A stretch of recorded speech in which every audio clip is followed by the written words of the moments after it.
வணக்கம், நான் உங்க வித்யா. இன்னைக்கு எதை பத்தி பார்க்க போறோம்னா, நம்ம எல்லாரோட வாழ்க்கையிலுமே நமக்கு ரொம்ப நெருக்கமான, நல்ல பிடிச்சி, நல்லா தெரிஞ்சு பழன ஒருத்தவங்க இருப்பாங்க. நான் சொல்றது நம்ம வந்து பிளட் ரிலேஷனா வரது வந்து நம்ம அம்மா, தம்பி, அண்ணன் நமக்கு தெரிஞ்ச ஒரு ரிலேஷன்ஷிப்.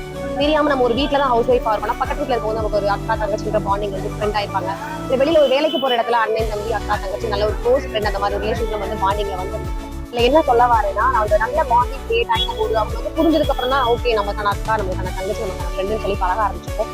அவங்க பத்தின சின்ன ஏதாவது ஒரு விஷயம் வந்து தப்பா அது ரூமரா கூட பரவிருக்கலாம். அது வந்து உண்மையா போயிட்டு நமக்கு தெரியாது. ஆனா நம்ம இவ்வளவு நாளா பழகிட்டு இருந்து கொஞ்சம் 7 மாசமோ 1 வருஷமோ 2 வருஷமோ அந்த ஒரு விஷயத்த நம்ம மனசுல ஏத்துக்கிட்டு அவங்க தப்பானவங்க நம்ம டச் பண்ணிடணும். என்னை பொறுத்த வரைக்கும் அதுதான் தப்பு. தப்போ சரியோ நீங்க ஒண்ணு வந்து அவங்க கிட்ட கேட்டலாம்.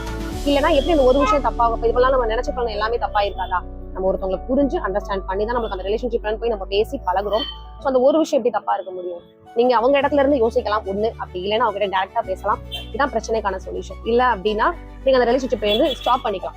உங்களுக்கு அந்த ரிலேஷன்ஷிப் நீங்க உண்மையா இதனால பழகிட்டு இருக்கீங்க, அவங்க அக்கா நமக்கு வேணும் அப்படின்னு நீங்க நினைச்சீங்கன்னா நீங்க வந்து அவங்க இடத்துல இருந்து ஒண்ணு யோசிக்கலாம். அப்படின்னா நீங்க டேரக்டா அவங்க பேசலாம்.